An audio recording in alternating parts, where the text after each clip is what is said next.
আসসালামু আলাইকুম রহমতুল্লাহি ওয়া বারাকাতুহু।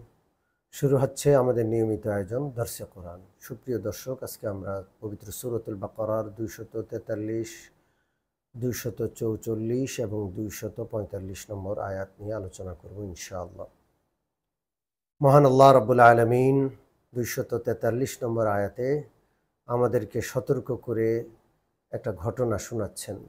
মহান আল্লাহ তাআলা বলছেন, আলম তারা ইলাল্লাযীনা খারাজু মিন দিয়ারিহিম ওয়া হুম উলুফুন হাযারাল মাউত। তুমি কি তাদের দেখোনি, অর্থাৎ তুমি কি তাদের সম্পর্কে জানোনি, তাদের ঘটনা তোমার জানা নাই, যারা মৃত্যুর ভয়ে নিজেদের ঘর বাড়ি থেকে বের হয়ে গিয়েছিল। আর তারা ছিল হাজার হাজার। বনী ইসরাইলের একটি ঘটনা। হাজার হাজার মানুষ মৃত্যুর ভয়ে পালিয়ে তারা অন্য কোথাও চলে গেল ঘর বাড়ি ছেড়ে। মৃত্যুর ভয় কেন?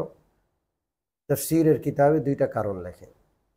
এদেরকে জেহাদের নির্দেশ দেওয়া হয়েছিল। কাফেরদের বিপক্ষে জেহাদে এরা ভীত সন্ত্রস্ত হয়ে এরা জেহাদ না করে তাদের এলাকা থেকে জেহাদ থেকে বাঁচার জন্য পালিয়েছিল, অথবা ওই এলাকায় প্লেগ মহামারী দেখা দিয়েছিল। আর আল্লাহর নির্দেশ হলো, যেখানে মহামারী দেখা দেয় সেখানে যেমন বাহির থেকে কেউ প্রবেশ করবে না, ঠিক তদ্রূপ সেখানে অবস্থান করা লোকগুলো বের হয়ে পালিয়ে যাবে না। এটা আল্লাহর নির্দেশ। তো এই লোকগুলো তাদের এলাকায় প্লেগ মহামারী দেখা দেওয়ার ফলে তারা হাজার হাজার লোক এলাকা ছেড়ে পালিয়ে যাচ্ছিল।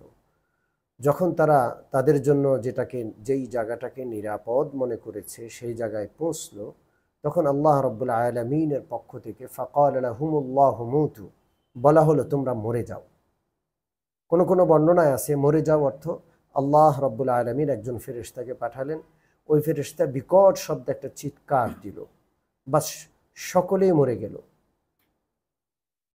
কোনো কোনো বর্ণনায় রয়েছে তারা মৃত অবস্থায় শত শত বৎসর ছিল, তাদের হাড়গোড় পড়ে আছে। কোনো কোনো বর্ণনায় আছে 7 দিন হলো তারা মরে গেছে, পচে গলে যাচ্ছে। এমন সময় সেই যুগের নবী হযরত হিজকিল আলাইহিস সালাতু ওয়াস সালাম সেই পথ দিয়ে যাচ্ছিলেন। তা আল্লাহর কাছে তিনি দোয়া করলেন, আল্লাহ আপনি এদেরকে জীবিত করে দেন। আল্লাহ তাআলা এই নবীর দোয়া কবুল করলেন। সুম্মা আহইয়াহুম, আল্লাহ তাআলা তাদেরকে জীবিত করে দিলেন। এরপর আল্লাহ তাআলা বলছেন, ইন্নাল্লাহা লাযু ফাদলিন আলান নাস, নিশ্চয় আল্লাহ রাব্বুল আলামিন মানুষের প্রতি অনুগ্রহশীল। ওয়ালাকিন্না আকসারান নাসি লা ইয়াশকুরুন, কিন্তু অধিকাংশ মানুষ শুকরগুজারি করে না।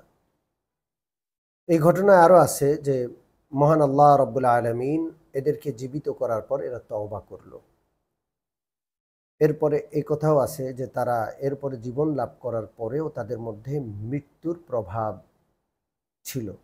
তাদের চেহারার দিকে তাকাইলে মৃত মানুষের মতো দেখা যেত, তাদের পোশাকগুলো সাদা ছিল এবং তারা মৃত মানুষের মতো ঝিমাইতে থাকতো সবসময়। যাই হোক, এগুলো তাফসীরের কথা।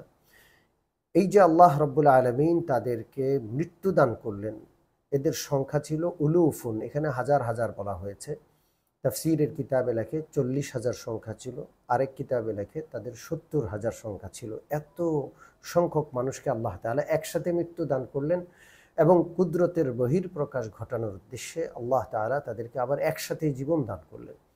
আমরা এই ঘটনা থেকে বুঝলাম হায়াতের মালিক যেমন আল্লাহ তাআলা, মৃত্যুর মালিকও আল্লাহ তাআলা। মৃত্যু থেকে পালিয়ে কেউ বাঁচতে পারবে না। অতএব আল্লাহর পক্ষ থেকে জেহাদের নির্দেশনা আসলে জান বাজি রেখে জেহাদ করতে হবে, কারণ জেহাদ করলে মানুষ মরে যায় না, আর জেহাদ থেকে পালালেও মানুষ বেঁচে যায় না। ঠিক তদ্রূপ কোথাও মহামারী দেখা দিলে সেখানে অবস্থান করা আল্লাহর বিধান। মহামারী এলাকায় অবস্থান করেও মানুষ বেঁচে যায় আল্লাহ মৃত্যু না থাকলে। মহামারী এলাকা থেকে পালিয়ে গেলে কি কেউ বাঁচতে পারবে? একদিন না একদিন তো মৃত্যু আসবেই। এই জন্য আল্লাহর বিধান মতে আমাদের কাজ করা লাগবে। মৃত্যুর ভয়ে কখনো পালানো যাবে না। মহান আল্লাহ তাআলা এই আয়াতের মাধ্যমে আমাদেরকে বুঝাইতে চাচ্ছেন, জান মাল আল্লাহর দান, আল্লাহর হুকুম মতো এটাকে নির্দিষ্ট জায়গায় ব্যয় করতে হবে।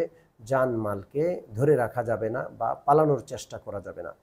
পরবর্তী আয়াতে আল্লাহ রাব্বুল আলামিন প্রথমে জেহাদের নির্দেশ দিচ্ছেন। এই ঘটনার পর আল্লাহ তাআলা বলছেন, ওয়াকাতিলু ফি সাবিলিল্লাহি ওয়া'লামু আন্নাল্লাহা সামিউন আলিম। 244 নম্বর আয়াত সূরা বাকারা।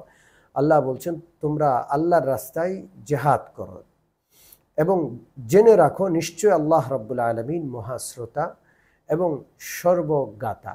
আল্লাহ সব কিছু জানেন। তোমরা জেহাদে অবহেলা করছো কিনা, জানের ভয় তোমাদের আছে কিনা, তোমরা প্রাণের ভয়ে জেহাদের দিকে আগাচ্ছ না, এটা কিনা আল্লাহ তাআলা খুব ভালো করে জানেন। মৃত্যু থেকে তো বাঁচা যাবে না। এরপরে আয়াতে আল্লাহ তাআলা মাল সম্পর্কে নির্দেশ দিচ্ছেন, মান যাল্লাযী ইউকরিদুল্লাহ কারদান হাসানা, কে আছো যে আল্লাহকে কর্জে হাসানা দান করবে। আল্লাহ তো অভাবী না, তারপরও বান্দা যেটা দেয় সেটা যেন আল্লাহই গ্রহণ করেন।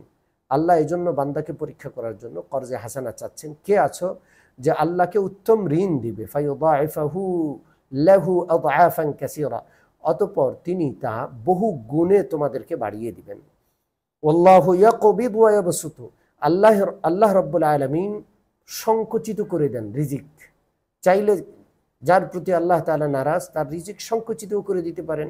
ওয়া ইয়াবসুতু, আল্লাহ যাকে ইচ্ছা প্রসারিত করে দেন, রিজিকের প্রশস্ততা দান করে দেন। অর্থাৎ রিজিকের সংকীর্ণতা প্রশস্ততা উভয়টার মালিক আল্লাহ তাআলা। আল্লাহকে ঋণ দিলে কমে যাবে না, আল্লাহ তখন প্রশস্ততা দিয়ে দেবেন। আল্লাহকে না দিলে, কেউ আল্লাহর পথে খরচ না করলে সে যে ধনী হয়ে যাবে তাও না, আল্লাহ তাআলা তাকে সংকুচিতও করে দিতে পারেন, তার সম্পদে বরকত নাও দিতে পারেন। ওয়া ইলাইহি তুরজাউন, সর্বোপরি জান থেকে, জানের হেফাজত করে তোমরা পালায়া যেতে পারবে না, মালও রক্ষা করতে পারবে না, তোমাদের জানমালের হিসাব দিতে হবে আল্লাহর কাছে, তোমাদের ফিরে যেতে হবে। সুপ্রিয় দর্শক ও শ্রোতাবৃন্দ, অতএব জেহাদের নির্দেশ আসলে, আল্লাহর রাস্তায় খরচ করার বিধান আসলে আমাদের পিছপা হওয়া চলবে না। আমাদের জানমাল আল্লাহই দিয়েছেন আল্লাহর জন্য, আর আমরা পিছপা হয়ে পালিয়ে বাঁচতে পারবো না, আল্লাহর কাছে আমাদের ফিরে যেতে হবে। মহান আল্লাহ রাব্বুল আলামিন হায়াতের মালিক, মৌতের মালিক এবং সম্পদের মালিক। আল্লাহ তাআলা যেন আমাদের সকলকে বুঝার এবং আল্লাহর হুকুম মতো জান মাল আল্লাহর রাস্তায় ব্যয় করার, জান বাজি লাগানোর তৌফিক দান করেন। আমিন। আসসালামু আলাইকুম ওয়া রাহমাতুল্লাহি ওয়া বারাকাতুহু।